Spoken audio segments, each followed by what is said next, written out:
એક અહીંયા રેગ્યુલર આવતા હતા, હવે વિરમભાઈ નથી આવતા. ભરવાડના એક ભાઈ છે વિરમ, સરનેમ શું છે વિરમની? વિરમ મકવાણા.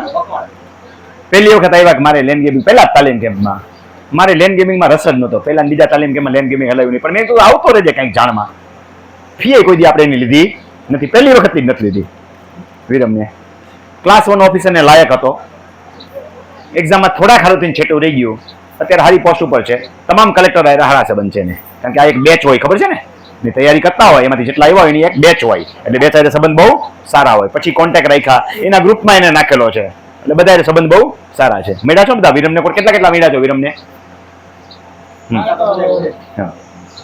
પછી ત્રીજા વખતે લેન ગેમિંગ કીધું. મેં કે લેન ગેમિંગ આવી તે છે, મેં જ્ઞાતિ પૂછી લીધી, ન શીખવાડાય, દુરુપયોગ જાજો કરે.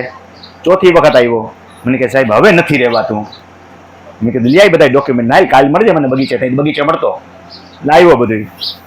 મેં કીધું એવી રીતે તૈયારી કરવી છે કે મહિનાની અંદર તારી જમીન છૂટી થવી જોઈએ, પછી જ આપણે કેસ મૂકવો છે. કેસ મૂકવાનો ડ્રાફ્ટિંગ બન્યું, ખાલી 10,000નો ખર્ચો થયો.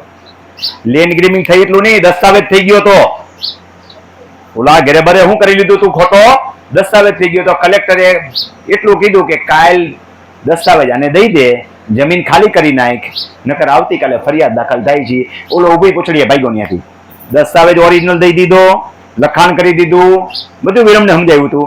22માં કે 25માં દિવસે જગ્યાનો કબજો વિરમે વાળી લીધો.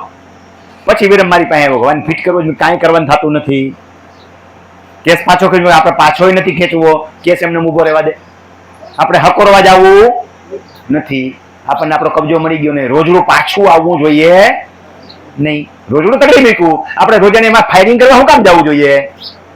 બરોબર? હા, આપણે આપણું કામ થઈ ગયું.